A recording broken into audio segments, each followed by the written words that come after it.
Yesu ashimwe bwoko bw'Imana, abera bose abana b'Imana. Uyu munsi nongeye kugirirwa ubuntu n'Imana kugira ngo dusangire ubutumwa bwiza. Imana ihabwe icubahiro.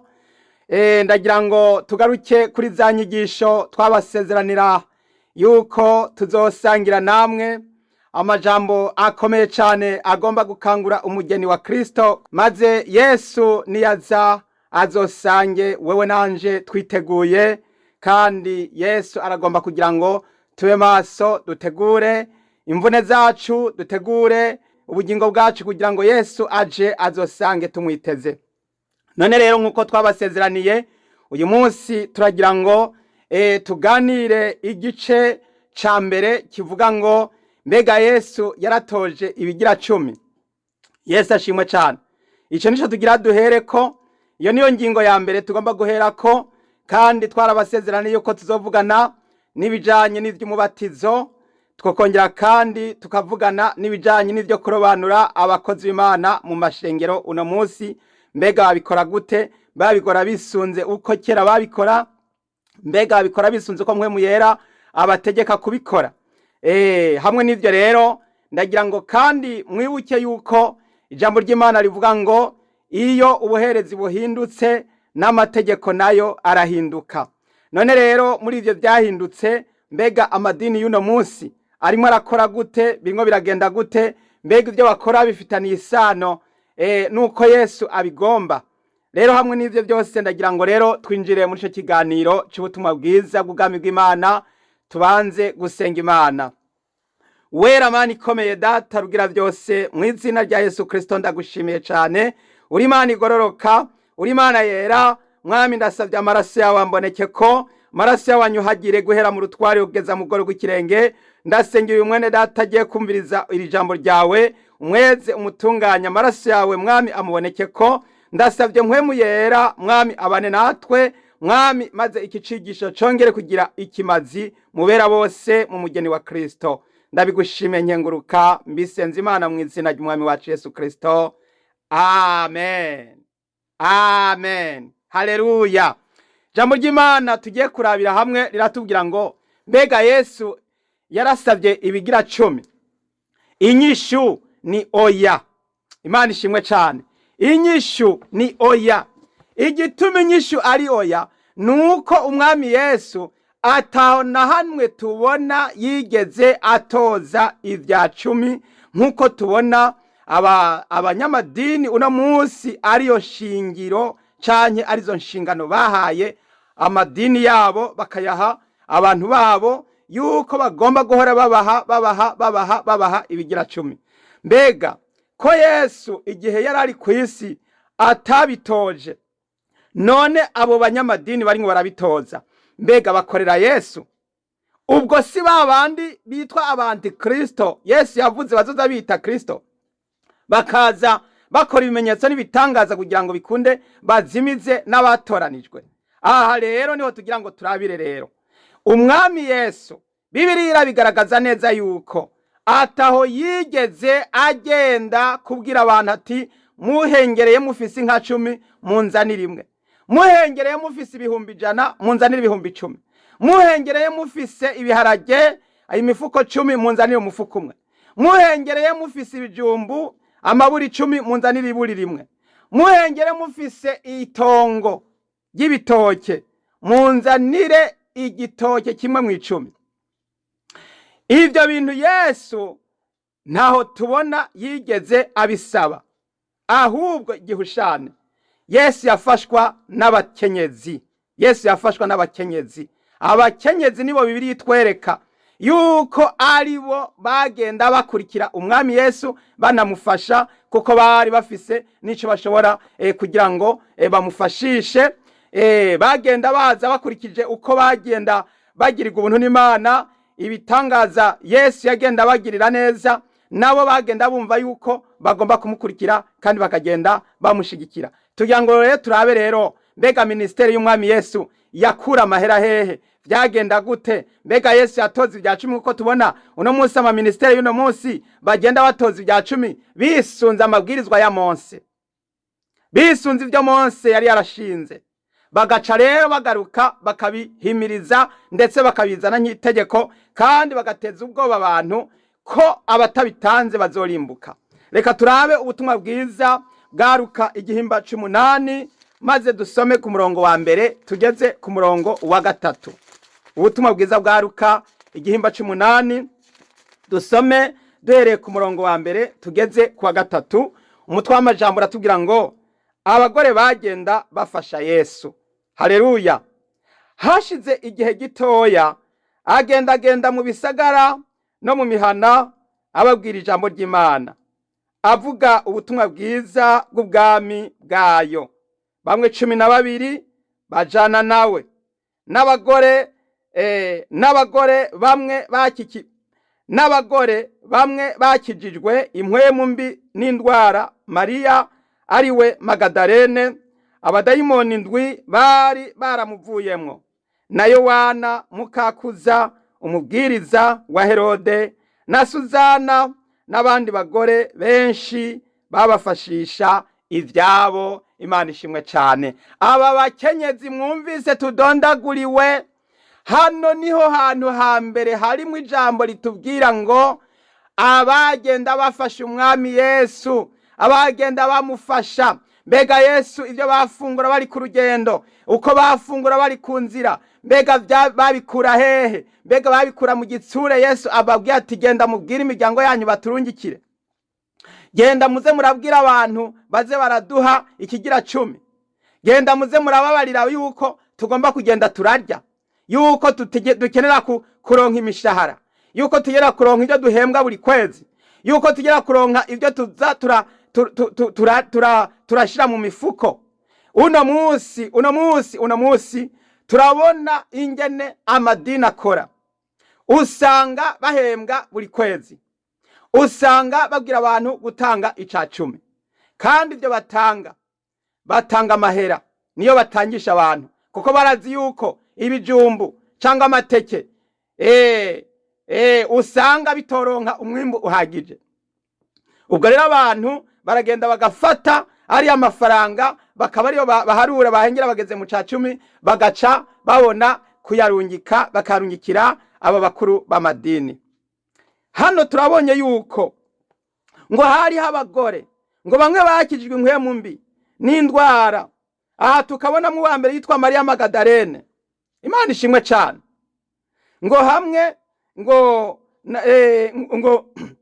uyu Mariya Magadalene ngo abadayimoni 7 bari baramuvuyemo, ngo hamwe na Yohana mukakuza. Uyu kuza yari umubwiriza wa Herode.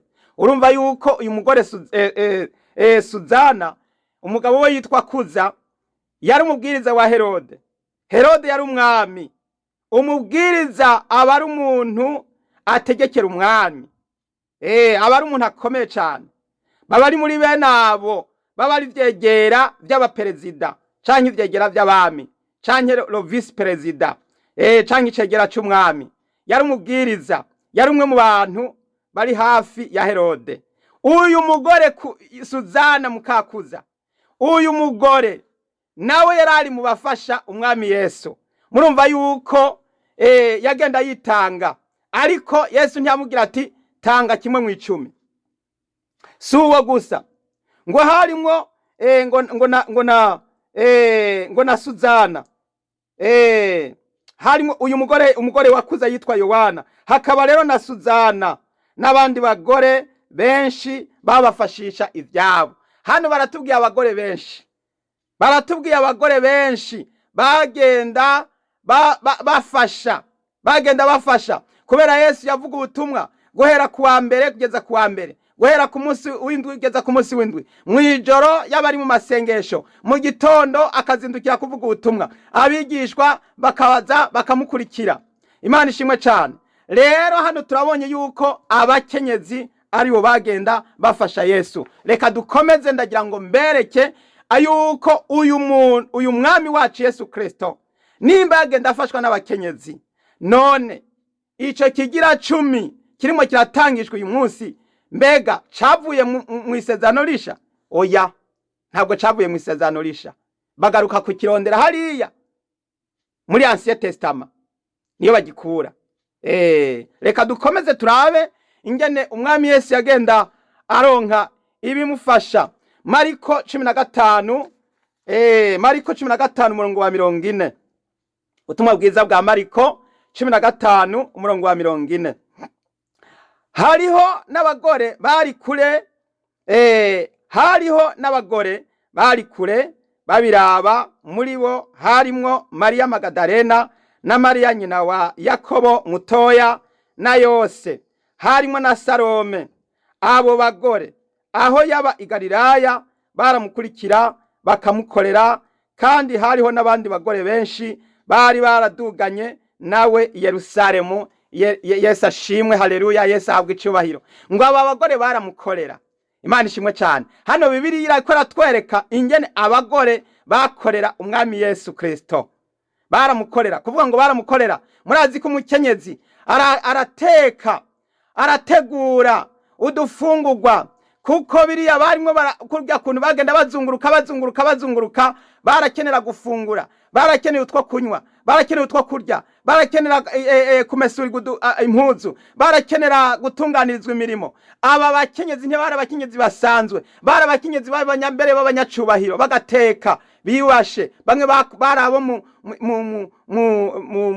muri imbere ibwami. Harimwo n'umugore yitwa Yohana. Uyu Yohana yari mukakuza.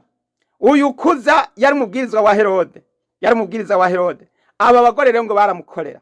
Imana ishimwe cyane. Turiko turaraba icagenda gifasha abantu benshi, baravuga ngo mbega ngo ko bavuga ngo nimureke gutanga ibigira 10, ngo ishengero ryobaho gute, ngo Yesu wewe ngo yakora gute, ngo Yesu ngo wewe ngo ntiyakenera ngo bimufasha. Reka turabe byamufasha. Mbega byaturukahe?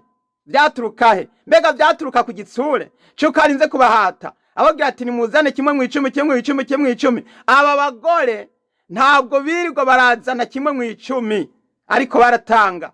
Imana ishimwe cyane, haleluya. Hanyuma rero reka dukomeze turabe nanone Mariko 16 umurongo wa 1. Maze isabato ishize, Mariya Magadalena na Mariya nyina wa Yakobo na Salome bagura ibimota neza ngo baje kubimusiga. Imana ishimwe cyane. Ku munsi wa mbere w'iminsi indwi Yesu azutse, umunsi yazuka mu bapfuye, bano bakenyezi barakorakoranye, baravuga ati nimuze tugende kuraba umwami Yesu tumusige. Nagira ngo mbibutse yuko Yesu bari bamushize ahantu mu mva yimbwe, baca barenza ku kibuye. Hanyuma rero aba bagore nibo bakorakoranye. Abagore bari bafise ibimota neza, abagore bari bafise ibintu les aromates, bari bafise ibintu bimoga, amaparufe, bene amwe basiga umuntu kugira ngo agume ayagayaga ameze neza. Imana ishimwe cyane, haleluya. Murumva yuko bari bageze kuri urwo rwego rwo kugira ngo baze kurondera ivyo kumusiga, kugira ngo imva ya Yesu ikomeze isigwa. Imana ishimwe cyane. Ndagira ngo mbabwire yuko ibi byose babikora, ntabwo babikora barinze kubwirwa ati muze muzani parufe imwe muri zijya 10, muze muzani ibimota neza muri bijya 10. Oya, hano Yesu yari yarapfuye. Hano Yesu yaramaze iminsi 3 mwirimbi. Hanyuma rero baravugana bati reka tugende kurondera aho umwami Yesu bamuhambye, hanyuma tumusige ibimota neza. Haleluya. Bashaka kubimusiga. Aba bagore barakomeza no kugeza Yesu yapfuye, barabandanije kwitanga. Bamufasha kiri muzima, barabandanya barakomeza baramufasha n'igihe Yesu yari yapfuye. Imana ishimwe cyane. Hano hepfo ukurikiyeho bahita batwereka amakuru y'ukuntu Yesu yazutse, n'ingene byagenze, n'ingene marayika yabasobanuriye byose. Aha ndimo ndabereka ingene ministere y'umwami Yesu yagenda ifashwa, mugabo hadakurikijwe itegeko rya Mose, hadakurikije itegeko ryo gutanga ibya 10.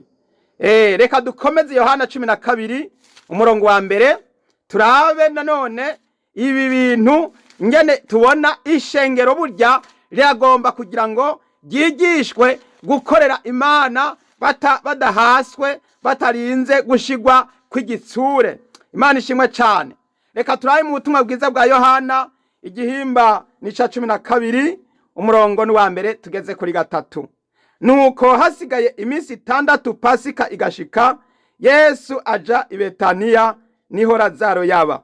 Umwe Yesu yazuye mu bapfuye.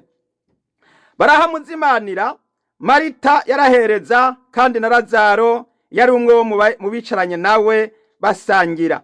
Maze Mariya yabira ingero y'amavuta atamirana y'igiciro kinini cyane y'agati kitwa narada, ayasiga ku birenge bya Yesu, abihanaguza umushatsi wiwe, kandi inzu yose itamiranamwo ayo mavuta.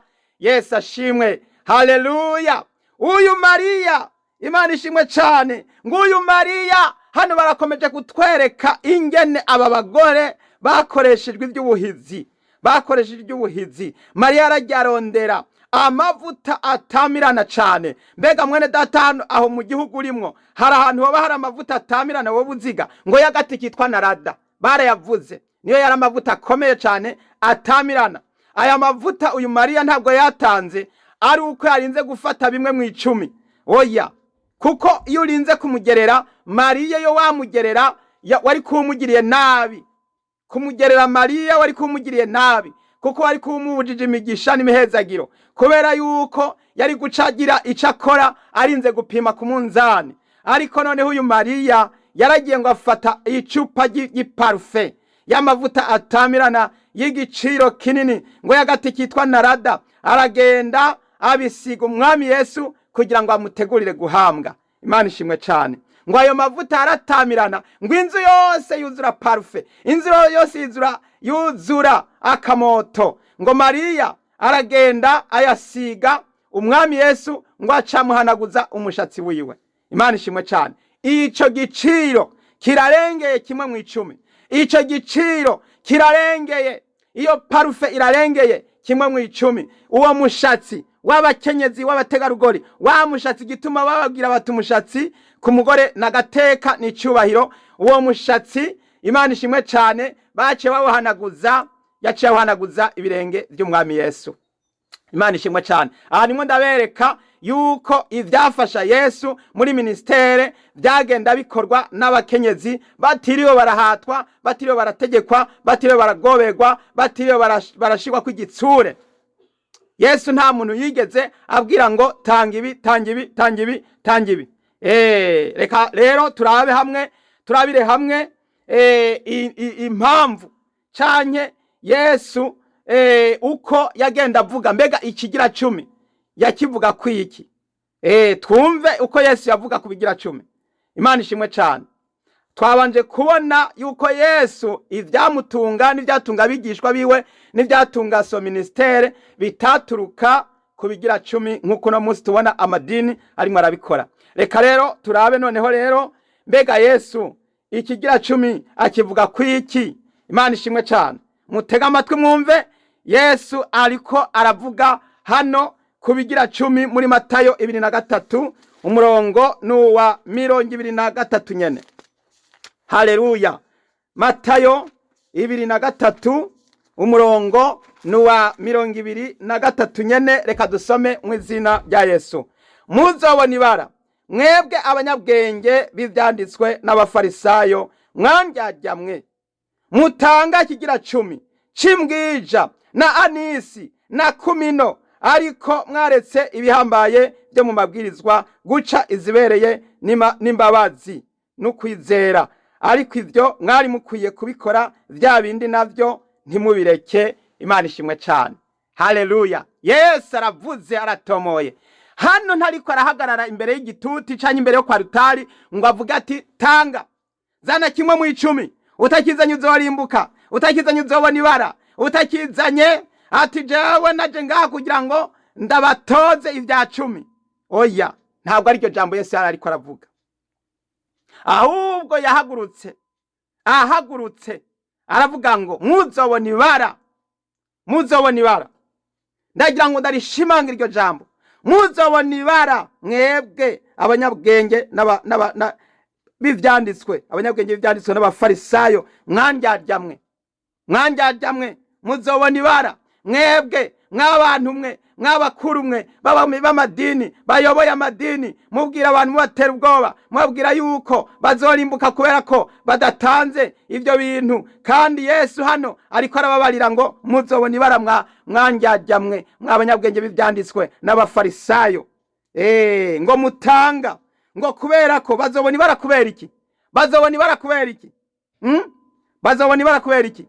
Bazobona ibara kubera ko batanga ikigira 10 c'imbwija n'anisi na kumino. Hano ubu bwoko Yesu adondaguye ni ubwoko buri hasi hanyuma y'ibindi, ni ubwoko bw'ibisoromano buri hasi hanyuma y'ibindi. Bivuze ngo abafarisayo n'abakuru b'amadini n'abanyabwenge b'ivyanditswe bari abantu bari ico gihe batangisha abantu kugeza aho babatangisha na anisi na kumino ndetse n'imbwija.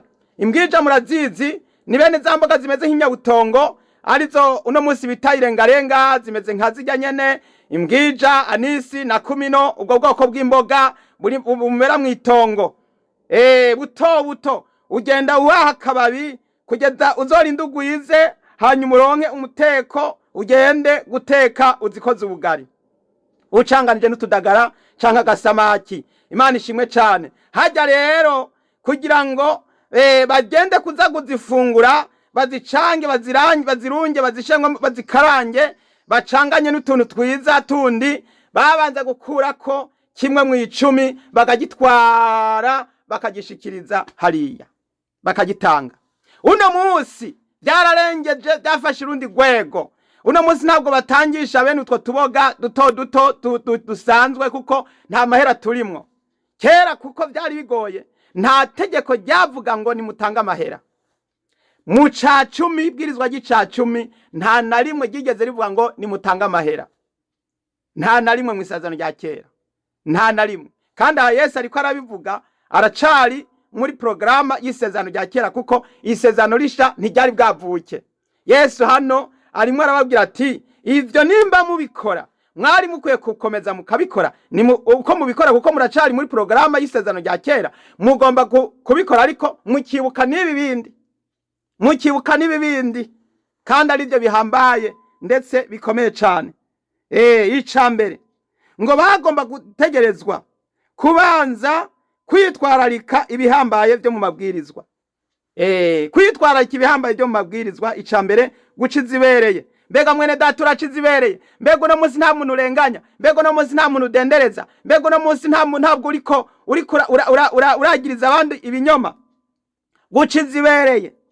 Ica kabiri kugira imbabazi. Mbega uno munsi uragira imbabazi, uraharira? Mbega uno munsi waribagiye ivyo bagukoreye by'amabi menshi, ubwo ntukiriko urabidogera? Kugira imbabazi. Kugirira imbabazi abakene n'aboro n'abatishoboye, kugira imbabazi abo bantu muriko muratangisha mubaca utwo tuntu twabo baba barukoze kandi bakadutanga kubw'igitsure, ubwo nta mbabazi mworoha mubagirira? Kugira imbabazi n'ukwizera. Ukwizera mwene data, ukwizera umukristo agomba guhorana ukwizera hari hose mu buzima bwa misi yose. Ugomba kugendana ukwizera ko Yesu ari wakiza ibyaha, atarabiye ibigira 10, atarabiye amafaranga, atarabiye ibyo batanze. Ariko abantu benshi mu madini kugira ngo biteho umuntu barinda kuraba, ukagenda mu gitabo c'amategeko cyo mu ishengero bakaraba kurya muntu yakora iki, mbega yitanga gute, mbega bigenda gute, bakaraba. Ntibaruha bakoresha kwizera, bakoresha imirimo. Kwizera ni kurinda kugira ngo uzokizwa ari ukuri umugororotsi. Ngo uzokizwa. Mbega wa musuma umwe yihanira ku musaraba, urya koko hari imirimo yari yarakoze, hari imirimo yari yarakoze, ariko Yesu yaramubwiye ati umunsi urabana nanje muri paradiso. Mwene data, banza wizere ivyo bindi uza gukora ubikore ku buntu, ubikore utiriwe urashaka kugira ngo urondere ivyo kugira ngo ushimwe wongere kubahwa n'abantu. Ahubwo banza wizere ko Yesu aguharira ataguharuriye. Imana ishimwe cyane. Nuko rero reka dukomeze turabe ico Yesu avuga kubigira 10. Yesu ikigira 10 twumve ukakivuga. Ongera muze turabe muri Luka 11 umurongo wa 40. Imana ishimwe cyane. Luka 11 umurongo wa 40 haravuga ngo mwabijujumwe iyaremye urukoba siyo yaremye n'imbere, ariko mutange ibiri imbere mu gikombe no mu nkoko mubitangishijwe n'ubuntu, kandi umve byose bizobabera ibiziruwe. Imana ishimwe cyane. 42 naho nyene haravuga ngo ariko muzobona ibara bafarisayo, kuko mutanga ikigira 10 c'imbwija n'isogi n'imboga zose, ariko guciza ibereye no gukunda Imana mukavyirengagiza. Ivyo mwari mukwiye kubikora, bya bindi navyo ntimubireke. Imana ishimwe cyane. Hano uyu no murongo wa 42 uratubwira ngo muzobona ibara mw'abafarisayo mwe, ngo kuko muza gutangisha abantu ikigira 10 c'imbwija. Abafarisayo batangisha abantu ikigira 10 c'isogi,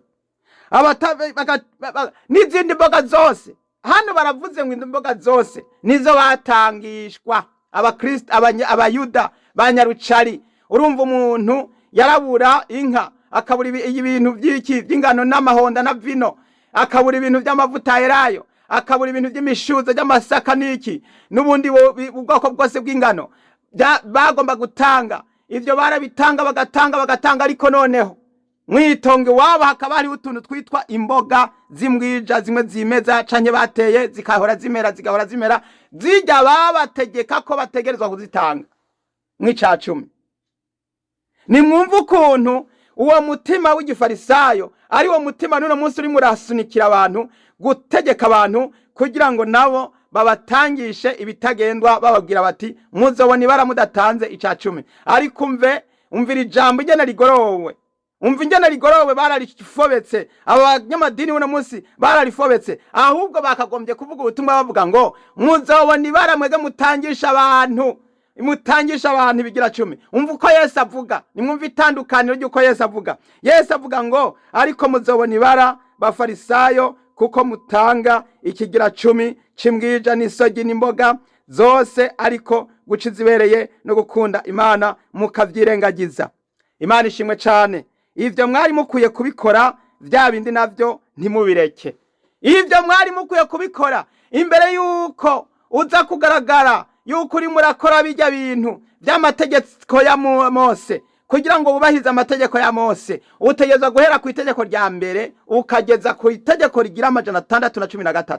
Urinze wiyemeza gukurikiza amategeko ya Mose, hera ku rya mbere ubandanye apana ica 10 gusa. Ntukore ica 10 gusa, bendanye ugende wubahirize nizo sabato, wubahirize na kwa kundi gukeba ku munsi 8. Ubandanye ugende wubahirize no guca imanza zibereye, ubandanye ugende wubahirize uce urubanza hagati y'umuntu na mugenzi we, utaravye udakurikiye ingurire, utaravye ku kigohe. Ubandanye amategeko yose, ukora 613 yose ube ubanze usuzume yuko yose wayubahirije. Uheze rero uce rero uvuga yuko uri umufarisayo wa vrai, uvuga yuko uri umunyedini ukuri, uvuga yuko uri umunyamadini kandi yabihagurukiye, agomba kugira ngo ahimirize abantu kubasubiza mu mategeko ya Mose. Umve yuko atabwirizwa na rimwe wasize inyuma. Ariko nimba uyu munsi uri kuratangisha abantu ica 10, ubatangisha amafaranga y'ica 10 abakazana mwibahasha, uri kurabayovya, kuko ubwa mbere nta yandi mategeko uwibukije, wakagombye kuyibutsa andi mategeko, ko ica 10 ntabwo cijana cyonyene. Ica 10 ni cijana, kigira andi mategeko kibisongerezi, kigenda kirarondera, kigira 10 kirondera andi mategeko bigenda bijanye. Imana ishimwe cyane. Ikindi ca kabiri, ikigira 10 ntabwo ari amafaranga. Ikigira 10 ni bisoromano, ni ibintu by'ibirimano, hanyuma hamwe n'ibintu biva amaraso, ibitungwa canye ibintu byose warimye nivyo utanga mu 10 byo gufungura. Ubwo rero aho icaha kiriko kiraza kigaragara kuri aba bantu, ivyo barimwo batangisha, umenye yuko abo bantu uri muratoza amahera, hari ibindi wari kubabwira. Ntabwo ari amahera gusa, bararima umuceri, ntabwo bariko barazana kimwe mu 10. wowe uravugira nti bagende bagurishe bazana amahera. Bararima ibitoke, ntabwo bari ngo barazana igitoke, amahandi y'igitoke, apana ngo bagurishe bazane amahera. Oya, igitoke bakagombye kugenda kuzana iriya myumbati barimye ku gasozi, ugomba kubabwira ko bagomba kuzana 1/10.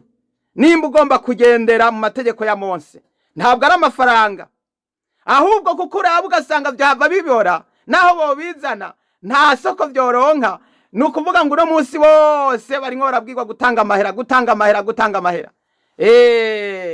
Amasaka, ubumera, uburo, ivyo bintu byose, utuntu twose umuntu afungura, ahajye utwo barimye twose bategereza kutuzana. Nimbwija harimo n'isogi, nirengarenga, na kumino, nanisi, n'utwo tuntu twose tw'ubwoko bwose tw'imboga, amasho, intore, ibijumbu, ibiharage, umucica, irengarenga, utwo tuntu twose. Mwene data, urumva yuko iri bwirizwa ryama gicacumi naho muryigisha ni rirerire gose, ni rirerire. Warangiza rero gutanga ivyo byose na kumino nanisi nimbwija nirengarenga, ugaca ugenda ugacuhera kurajya amategeko yose uko Mose yayategeka, uko isezerano rya kera yategeka,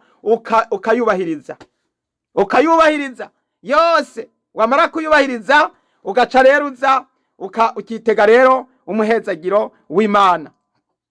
None kutanga icacumi gusa naho nyene c'amahera ukagitanga mujye bunyuranye, ukagitanga mujye butari bwo, mbega noneho wumva uri kura nta nubwo urusyako.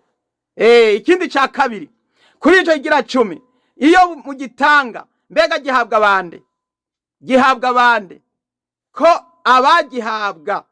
abagihabwa bakategerezwa kuba ari abo mu nda ya Lewi gusa, bagagombye kuba ari abo mu nda ya Lewi gusa.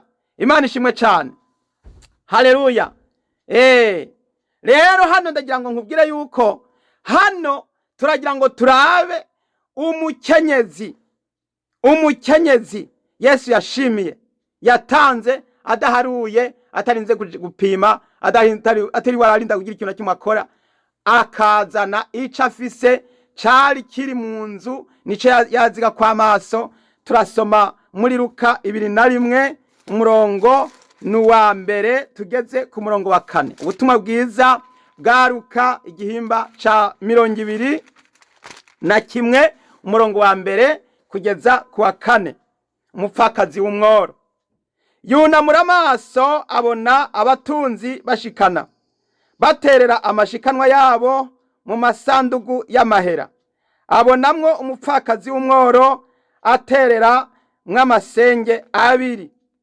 Arababwira ati, ndababwira ukuri, uyu mupfakazi w'umworo ashikanye ibirengeye ivy'abandi bose, kuko abo bose batereye mu mashikanwa kubibasagutse, ariko we kubworo bwiwe ashikanye ibimutunze byose. Imana ishimwe cyane. Ngiki kigira 10 gishitse, ngira ishikanwa rishitse, ngo abandi batanga 1/10 bagasigarana 9.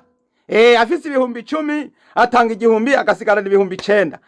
Afise umuriyoni atanga ibihumbi 100 agasigarana ibihumbi 900.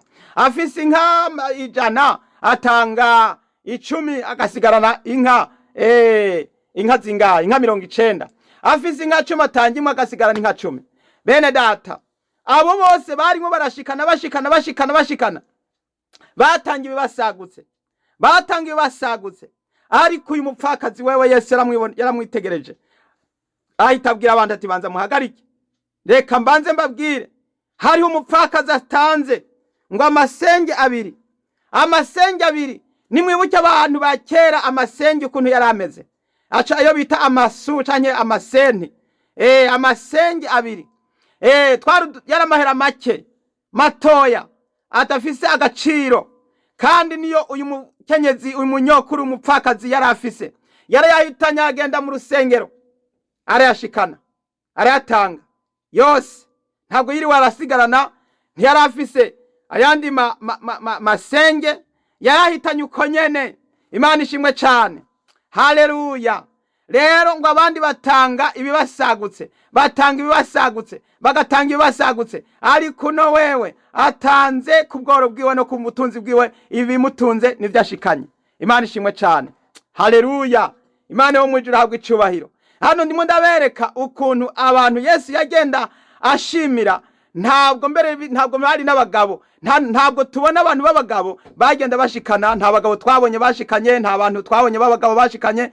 Abagabo ico bakoze, babanye na Yesu, zari intumwa 12, babana nawe, bakarara haraye, bagasangira nawe, bakagumana nawe. Yesu yarababwiye ngo nimwegwe mwamanye nanje. Imana ishimwe cyane.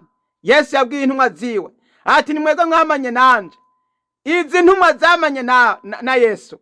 Yesu arabwira ngo mwamanye nanje guhera n'ubwa mbere na mbere, ngo nanje mbabikiye ubwami bw'Imana. Yesu ashimwe cyane, ngo kugira ngo muze murire kandi munywere mu bwami bw'Imana, mwicaye ku ntebe z'icubahiro, mucira imanza imiryango 12 y'Abisirayeli. Imana ishimwe cyane. Abagabo bagumana na Yesu, abakenyezi baratanga, bagasubira bagatanga, bagategura byose. Oh, haleluya.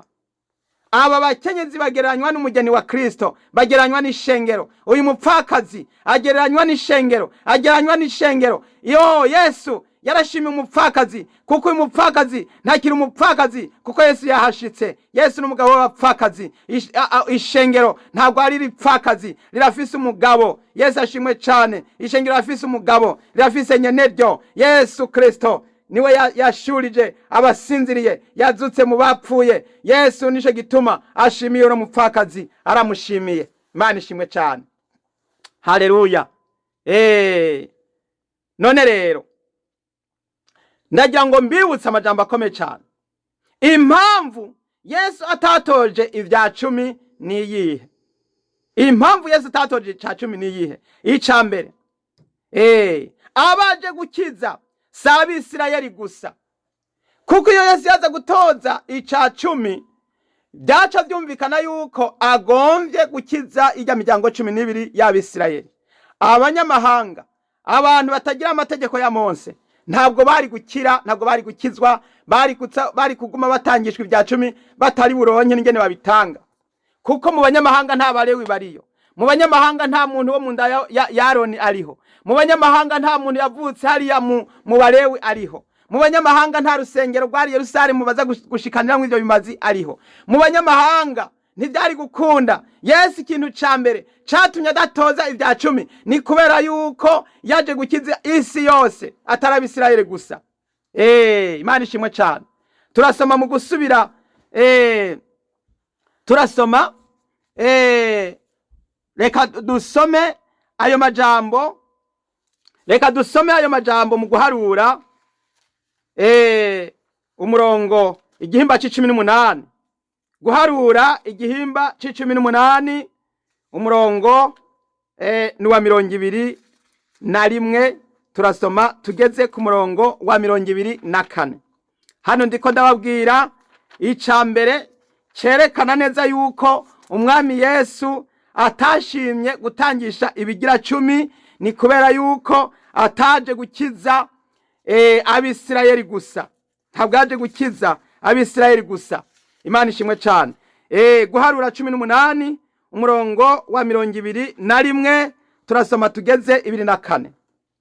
Abalewi mbahaye ibigira 10 byose Abisirayeli batanga, kuba ari byo biba ishamvu yabo. Ndabibahaye kw'impembo y'ibikorwa bakora byo mu ihema ry'ibonaniro. Kandi guhera ubu Abisirayeli ntibaze basubire kwegera iryo hema ry'ibonaniro, kugira ngo ntibashirwe kwicaha, kugira ngo ntibishire kwicaha kikabazanira gupfa. Ariko Abalewi azabe aribo bakora ibikorwa byo mu ihema ry'ibonaniro, kandi nibo bazobazwa ivyo bagabitanije muri ivyo. Ivyo bize bibabere icagezwe c'intahava, ukurunganwe rwanyu ruzogenda rukurikirana, yuko Abalewi batazohabwa ishamvu mu Bisirayeli, kuko ibigira 10 Abisirayeli bazotanga kw'amashikanwa bangereye jewe Uhoraho mbihaye abalewi kuba ari byo biba ishamvu yabo. Nico gitumye mbabarira yuko atashamvu bazogira mu Bisirayeli. Imana ishimwe cyane. Hano isezerano rya kera riraranguruye, riravuze rigaragaza neza yuko nta wundi muntu yari yemerewe kwegera ihema, nta wundi muntu yemerewe kuvuga ubutumwa, nta wundi muntu yemerewe kuzingurura Bibiliya. Iyi Bibiliya nta wundi muntu atari uwo mu nda ya Lewi, atari uwo kwa Aroni yari yemerewe kuvuga ubutumwa, yari yemerewe gusoma amategeko n'amabwirizwa. Nta wundi muntu mu isezerano rya kera yari yemerewe kwakira ibigira cumi. Abalewi gusa nibo bari bemerewe kwakira ibigira cumi, kubera yuko Uhoraho yarababujije ko bagabura amasambu n'abandi. Iyindi miryango 11 y'Abisirayeli bagira amatongo, ariko umuryango wa Lewi Uhoraho yarabahakaniye ko batagomba kugira ahantu na hamwe bagira itongo, nta na hamwe bagomba kuba barima, nta na hamwe bafise itongo. Uhoraho bagiye ko bazotungwa n'igikorwa c'Imana. Ibikorwa bazohora bakora bazohora bishimirwa, ikigira cumi bazohora bagihabwa nk'igihembo cyo kubaha ivyo kubatunga mu buzima bwa misi yose. Nukuvuga ko uwahirahira akaza kwegera ibikorwa by'Abalewi nawe ngo akikore atari wo mu Balewi yahita yicwa. Hari itegeko ko kizira kikaziririzwa ko hatagira umuntu ashobora guhirahira ngo yegere. Aha rero biragaragara neza yuko aha nyene tukiraha umwami Yesu ko adaturuka mu Balewi, akaba ari waje kudutangira ikimazi, akaba ari waje gucungura isi. None ntimwumva yuko ubuherezi bwahindutse? Ntimwumva yuko amategeko yahindutse? Nta muyuda yari yemerewe kuja hera, nta muyuda yari yemerewe kuza kuvuga ubutumwa, nta muyuda yari yemerewe kuza gutanga ibimazi, nta muyuda yari yemerewe kuza kwakira amashikanwa, nta muyuda yari yemerewe. Carazira. Yesu n'umuyuda, aturuka mu muryango wa Yuda, ntabwo aturuka mu muryango wa Lewi. Hano Yesu ntabwo ashobora gutoza ibigira cumi kubera si uwo mu muryango w'Abalewi. Yesu ntabwo ashobora gutangisha ibigira cumi kuko si uwo mu muryango w'Abalewi, ni uwo mu muryango wa Yuda. Imana ishimwe cyane. Kandi nawe uri uwo uri kuratangisha ibyo bimazi, ariko ni uwo muryango w'Abalewi. Ikinyoma bagiye kurema, bavuze ngo twego turabalewi, ugasanga abapastori bivuga ngo turabalewi. Imana ishimwe cyane. Abapastori bivuga ko arabalewi, ugasanga bagenda bivuga ngo turabalewi, ngo turabaherezi. Bariya bagitangishwa, bariya bagisaba, bariya abakristo mu ntebe, ubwo ni ya miryango 11, ni babandi bo kwa Nafutali no kwa Zebuloni no kwa Ashera no kwa Gadi no kwa Manase no kwa Efurayimu, ariko uri yari imbere yabo ngo no muryango wa Lewi. Aho rero muri yaruye yuko mutari abakozi b'umwami Yesu, kuko umwami Yesu aturuka mu muryango wa Yuda. Umwami Yesu aturuka mu muryango wa Yuda. Yesu ashimwe cyane. Umwami Yesu aturuka mu muryango wa Yuda, ni intambwe yo mu muryango wa Yuda, ni igishitsi cyo ku munago wa Dawidi. Yesu Kristo n'umuzukuruza wa Dawidi. Dawidi n'umwami w'Abisirayeli yaturuka mu Bayuda. Ariko mwega muriko murivuga yuko murabo mu muryango wa Lewi. Muracasubije abantu mu isezerano rya kera, muracabahambiriye ko amategeko, muracabahambiriye ko ibyagezwe, muracabahambiriye kubera ko muri yamamaza yuko muri Abalewi. Abalewi ngo umuntu atari umulewi ntiyari yemerewe kuja hera. Ahirahiye akajayo atari umulewi bacamwica. Iryo tegeko ryari ryarasohotse. None uno munsi mwebwe muriko murakora amayoberane n'amayoberane. Ica kabiri kigaragaza neza impamvu Yesu atatoje ivya 10. Nukuvuga ngo intumwa 12 sizo mu Balewi gusa. Yesu ashimwe cyane. Intumwa 12 ntabwo ari zo mu Balewi gusa. Umulewi yari witwa Matayo, umutoza kori yari umulewi, ariko abandi baturuka mu yindi miryango. Izi ntumwa 12 ni gute zarizo zakoze imirimo zigasukwa ko mpwemu yera, bagakwira isi yose bavuga ubutumwa bwiza. Aba bantu ntabwo barabalewi. Ni kuki Yesu none yabaretse akabarekura akabaha imirimo? Ni kuki basutswa ko mpwemu yera aribo batuzaniye ubutumwa? ntabwo ari abalewi. Ariko uno munsi mwebwe mwivuga yuko muri abalewi. Abo bantu b'abanyamadini nibo ndiko ndabarira. Mwene data ukaba uri muri ayo madini y'abo bantu bivuga ko ari abaherezi, yuko ari abalewi bo kwa Aroni, nimwumvirize ibyago barimo barikwegera, nimwumvirize ibyago barimo barikururira. Bene data, intumwa 12 ntabwo bose bari abalewi. Ubwa mbere bwo Yuda, Yesu akomoka mu bayuda, ntabwo ari umulewi. Abigishwa we yatoye ntiri waragenda gutora mu balewi gusa, yaratoye no mu yindi miryango. Imana ishimwe cyane. Ica gatatu kigaragaza impamvu Yesu atatoje ibigira 10. Ica gatatu nukuvuga ngo abazokorera Yesu bo mu banyamahanga sabo mu Bisirayeli gusa canke sabo mu balewi gusa. Imana ishimwe cyane. Haleluya. Abazokorera Yesu, intumwa, abavugishwa,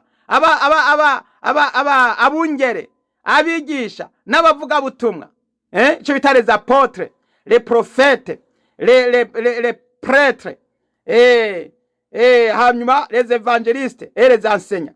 Za ministère zitanu ntabwo bazoturuka mu Bisirayeli gusa. Ayo mategeko rero iyo yaza kuba arimo arashirwa mu ngiro mu isezerano risha, abo bose tudondaguriwe bakagombye kuba ari abalewi. Nibo bonyene bari bemerewe kwinjira mu ihema ry'ibonaniro bagakora imirimo, bagakora ibikorwa. Imana ishimwe cyane. Haleluya. Yesu ubwiwe ntiyaturutse mu balewi. Yesu ubwiwe ntabwo ari umulewi, nta nubwo rero yatoye mu balewi. Rero hano biragaragara neza yuko ntabwo yari gusohora itegeko gica 10, kubera yuko yagitoza yari kucakira nk'umulewi, akacakira nk'umuherezi wo mubo kwa Aroni. Ariko Yesu ntiyatoje ica 10, kandi intumwa ziwe ntiyazitoye mu balewi, kandi ntabwo Yesu yigeze yigisha abantu gutanga ibya 10. Ahubwo yasohoye itangazo aravuga ngo muzobona ibara mwebwe mutoza ibya 10 by'Imbwija 18 n'ubwoko bwose bw'imboga zose. Muzobona ibara ngo kuko munguremereza abantu amategeko aremereye ngo bwanyu mudashobora kuyakoza ko n'urutoke na rumwe. Muzobona ibara. Haleluya. None rero ndagira ngo turabe mbega intumwa zo. Mbega intumwa zo zaratangisha abantu ica 10. Zaratangisha abantu ica 10 intumwa. Bene data mubaze mubaririkize mukurikirane musome. Mbega intumwa zaratangisha abantu ica 10? Inyishu ni oya. Imana ishimwe cyane. Haleluya. Inyishu ni oya. Bigisha abantu gutanga batagoberewe. Ishengero ry'intumwa bigisha abantu gutanga batagoberewe, bagatanga n'ubuntu, bagatanga kubw'ubuntu bw'Imana. Icyo umuntu aronse nico yatanga. Imana ishimwe cyane. Reka dusome mu Bikorinto ba kabiri igihimba 8 umurongo n'uw'indwi. Abikorinto ba kabiri igihimba 8 umurongo n'uw'indwi. Umuntu wese atange nk'uko abigabiye mu mutima wiwe, atababaye canke atagoberewe, kuko Imana ikunda utanga anezerewe. Haleluya, haleluya. Umuntu wese atange atagoberewe. Ica 10 ntagutanga kubw'ubuntu bw'Imana, utanga ugoberewe, kubera ko imbere yuko imbere yuko utanga ubanza gutwara ku munzani ugapima, wabona bikuye 10, ukavuga ati ntabitanga, ndagirwa kwicaha, ati kandi ababimenye bazonyagiriza yuko ntatanze. Ugasanga abantu bari mu bibazo bikomeye, bariko barashaka ingene bopima ngo babone gutanga. Ariko hano ijambo ry'Imana ratubwiye ngo umuntu wese atange nk'uko abigabiye mu mutima wiwe. Ivyo ufise ubitanga ubanje guharura mu mutima wawe yuko bikwiye hageze kutanga. Kandi ugatanga utababaye, kandi ugatanga utagoberewe, kuko Imana umva ico bageretseko ngo Imana ikunda utanga anezerewe. Haleluya. Imana itanga uku ikunda utanga anezerewe, ntabwo ikunda umuntu atanga birinze kugira cawe ugegwa, kuko urinze gupima. Hariho ibindi ubushize inyuma. Biryo ushize inyuma vyo ni vyande, ninde yabiguhaye? Ikindi ca kabiri, kutanze ako gace kamwe, mbega ubugingo bwawe bwobwo ubuhaye nde? Nukuvuga ngo utanze igice kimwe mu 10 cy'ubugingo bwawe, utanze kimwe mu 10 cy'ubuzima bwawe, none ivyo bice 9 vyo ubihaye nde? Nico gituma ugomba kwitanga wese. Imana ishimwe cyane. Ugomba kwitanga wese. Reka dukomeze turabe mu byakozwe n'intumwa, turabe ingene batanga cyane ukuntu babikora. Abantu benshi ntibaramenya igikorwa cyo gutanga yuko ari igikorwa gikomeye cyane. Barimo barasuka bahendagizwa n'abo bantu babayobya babahenda abanyamadini. Barababujije imigisha, barababujije imihezagiro. Dusome mu byakozwe n'intumwa igihimba ca 4 umurongo wa 32. Imana ishimwe cyane. Ubumwe bw'abakristo ba mbere. Kandi abizeye bakavuvu bari bahuje umutima n'inama, kandi nta numwe yakimbukira ikintu cyose atunze ngo niciwe. Haleluya. Murumva uko byari bimeze. Yesu akimara kuduzwa mu ijuru, abasigaye kuko bari bamaze kwakira uyu mpwemu wa Yesu adatangisha abantu ku ngero no ku munzani no ku bipimo. Nimwumve uko bakora. Ngo nta muntu yakimbukira ikintu ngo niciwe, ngo ariko byose barabisangira. Haleluya. Mbega mwene data, ufise ibihumbi 10 hanyuma ukaba ugomba kubisangira. Reka dufate isahani imwe ukayizana ikaba ari gwawe, woyisangiza kandi muri kumwe n'abandi. Urumva yuko harimo uburyarya, ngo nta muntu umwe yakimbukira ngo niciwe, ngo byose barabisangira. Kandi ntumwa zashingira intahe ukuzuka k'umwami Yesu ziri n'ubushobozi bwinshi, kandi ubuntu bw'Imana bwinshi buba kuri bo bose. Imana ihabwa icyubahiro. 34. Nta mukene yari muri bo, kuko abari bafise amashamvu bose canke amazu babigura bakazana ibiguzi by'ivyo baguze, bakabishira imbere y'ibirenge by'intumwa, maze bakabigabanganya abantu, umuntu wese uko akenye. Imana ihabwa icyubahiro cyane. Barabibagabanganya ibyo batanze kuvyo bagurishije, barashora ibintu byose, bagashora ibiguzi bakuyemwo, bagaheza bakazana ibiguzi. Aha rero ndagira ngo mbabwire itandukaniro y'isezerano rya kera kubigira 10 hamwe no gutanga utagoberewe mu isezerano risha, utiriwe uratanga ibigira 10 ahubwo ugatanga kuca umutima wawe kubariye. Hano turabona yuko ntabwo bafata amatongo ngo bayatware, bafate 9 babigumane, basigara bafate kimwe mu 10 c'amatongo baba arico batanga. Oya, bafata amatongo yose bakagurisha, hanyuma amafaranga bakuyemwo bakaba ariyo bakayazana yose bakayashikana. Imana ishimwe cyane. Bakayashikiriza mu gishingo cy'uko mu isezerano rya kera hoho ntabwo batanga amahera, batanga ibisoromano, batanga ibirimano, batanga imbwija n'isogi n'irengarenga, batanga ibintu basoromye, batanga inka n'intama n'intunguru, batanga ibintu by'ibyo bazanye basaruye, batanga umwimbu wo kimwe mu 10 cy'umwimbu nico batanga. Ariko hano mu isezerano risha baragurishije, batanze ibyo bagurishije, batanze byose. Ariko babitanze batagoberewe, babitanze atagahato karimo. Rero hano ndagira ngo mbabwire, rero hari abantu benshi barimo baratanga kubw'ubwoba, abo bagiye gufatwa nk'uko Ananiya na Safira bafashwe. Nabo binjiwemo n'umwuka wo gutanga ku gahato, wo kuvuga ngo biyerekane kugira ngo barinze kwandikisha ibigira 10 hariya, ngo barinde kwandikisha. Uyu Ananiya na Safira bo baragiye baragurisha nabo nk'abandi bose. Hanyuma bati rero reka dufate kimwe cya 2 abaco dutanga babone ko natwe twatanze. babibone ko natwe twatanze. Ico gihe Petero arabwira ngo mwababaje mwe mu Imana se abantu muriko murahenda. Bene data abantu muriko muratanga iryo mubitangisha abantu Imana niyo muriko murahenda. Kirazira gutanga kubw'ubwoba, kirazira gutanga aruko abantu barenze kugira ngo tanga ngo 10 ngo ibindi ngo 90 ngo bigumane, ngo tanga kimwe ngo ibindi 9 ngo bigumane, ngo genda ngo uzane ibi, ngo genda uzane ibi, ngo ibisigaye ngo ni gwawe. Aho muriko murahenda abantu, muriko murabahenda.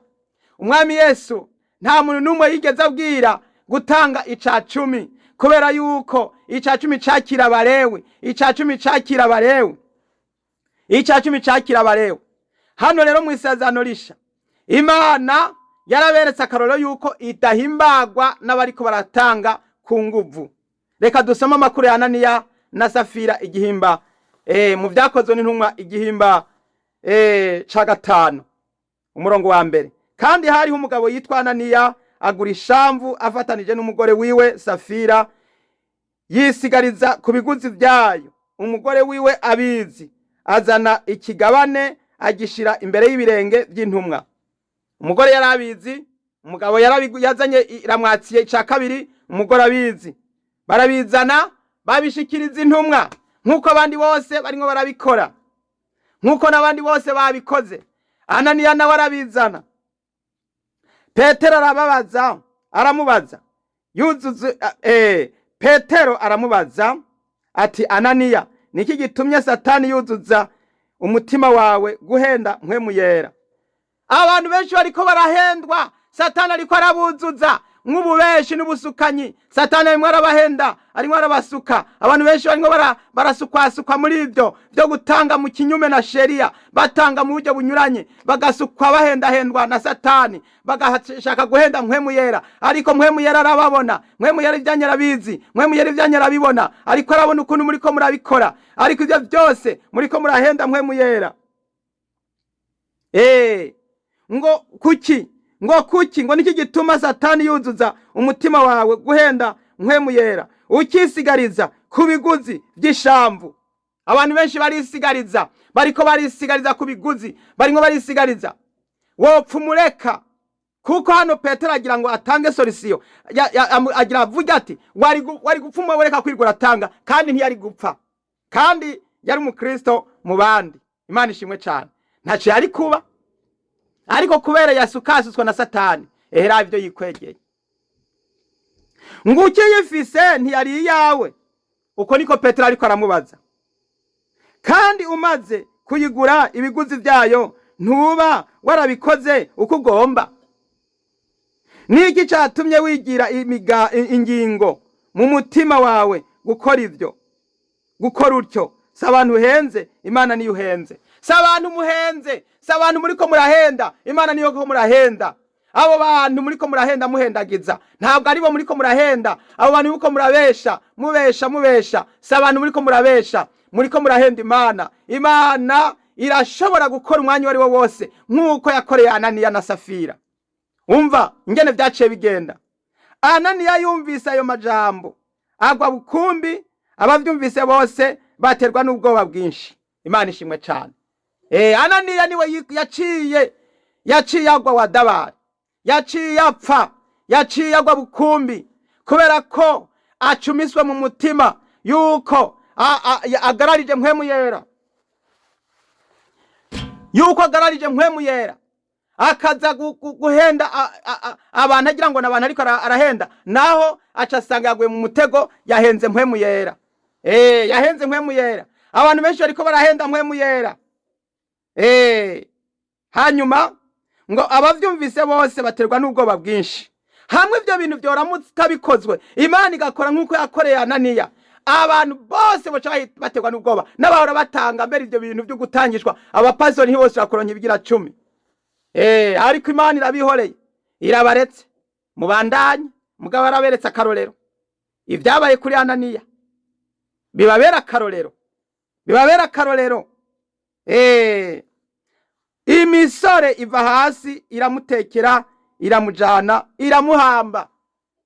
Ananiya arahambwe, arapfuye, biragiye, birarangiye. Reka twumve ico umugore wiwe naco. hashize nk'isaha zitatu umugore wiwe arinjira atazi ibyabaye. Petero n'ubundi aracari kuri muri ya programa y'ukumva yuko Ananiya yahenze Imana. Ndagira ngo mbabwire yuko uri umukristo, uri umukozi w'Imana, ibi bintu ntivyonezera kubona abantu bariko barahenda Imana namwe mukabireka. Nanje ndagira ngo mbabwire ibi bintu sindabirekera aha, ntegereza kubibabwira mubireke. Mutabiretse nimwumva ico Petero avuga. Petero aramubaza ati, mbarira, mbega ishamvu mwayiguze ayo nyene? Aramwishyura ati, egome nayo. Umugore nawe araguye mu mutego, umugore nawe arahenzwe, ntazi ibyabaye. Abantu benshi barashizwe mu mutima wo kubesha. Ubwo bubeshi bugiye gutuma murimbuka. Ubwo bubeshi bugiye gutuma muhona. Ubwo bubeshi bugiye gutuma mupfa rubi. Ubwo bubeshi bugiye gutuma muhona kubera yuko mudashatse guhagarara mu kuri kw'Imana. Petero aramubaza ati, niki gitumye muhuza inama kugerageza mpwemu w'Imana? Ehe, ibirenge by'abahejeje guhamba umugabo wawe biri ku rugi, nawe barakujana.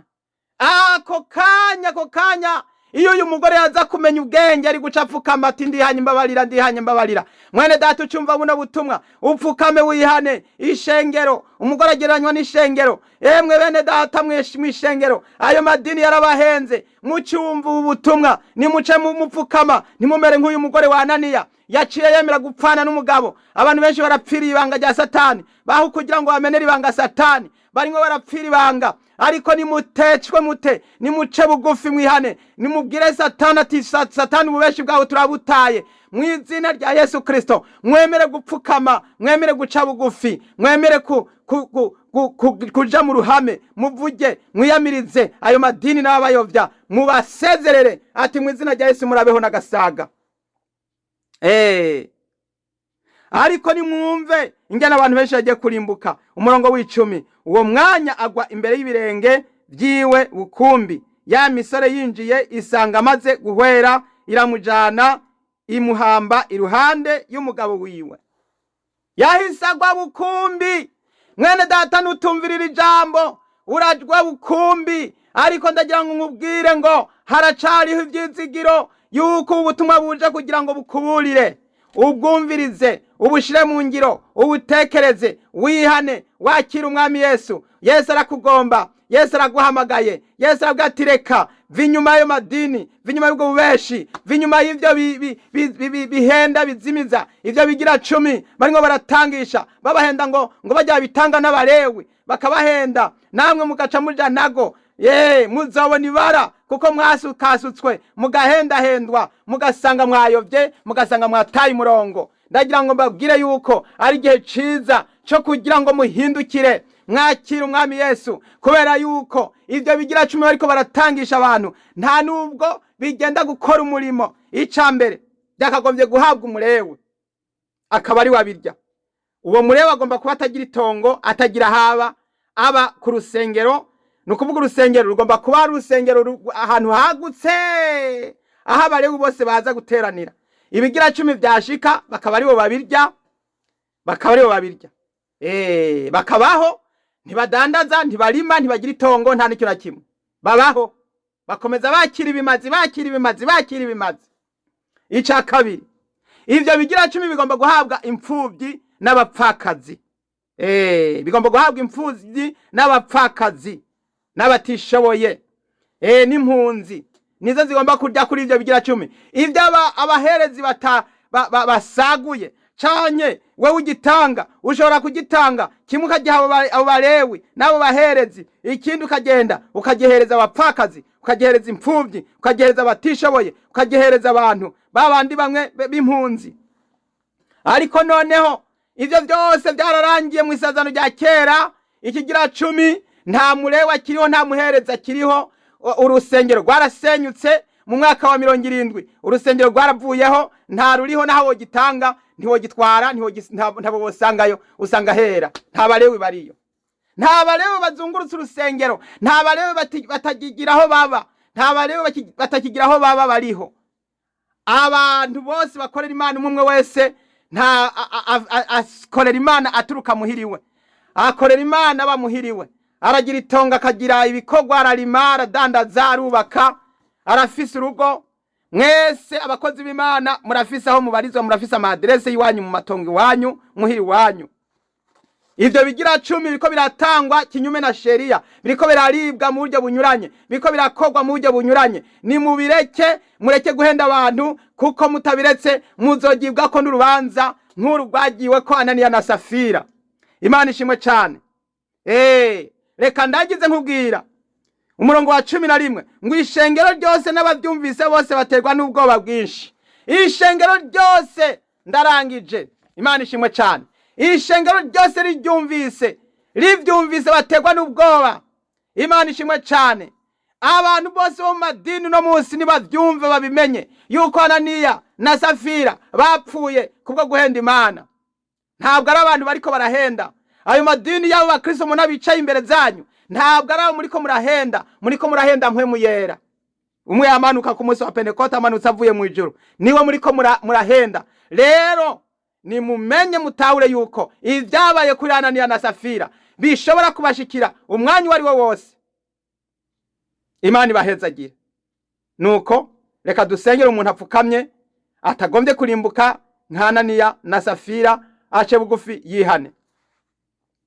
Mana yo mwijuru data rugira byose mu izina rya Yesu, ndaciye bugufi imbere zawe, ndasavye imbabazi n'ikigongwe. Mwami ndasengeye umuntu mwami agiye gupfukama, ariko arapfukama yature yihane, ave muri aba bayovyi bamuyobeje, ave muri aba basukanyi bamusutse bariko barahendwa basukwasukwa na Satani. Mana bakabasubiza muri aya mategeko kandi babahendagiza. Mwami ndakwinginze kugira ngo utabare umuntu umurokora ava inyuma yabo, yoye gupfa rubi nka Ananiya, yongeye gupfa rubi nka Safira.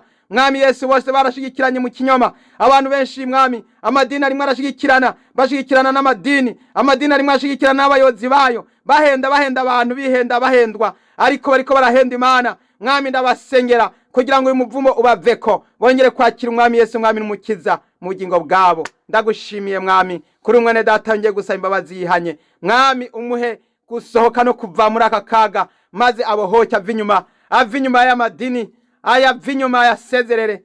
Yesu ndabigushimiye kubikoze, izina ryawe rihabwa icubahiro.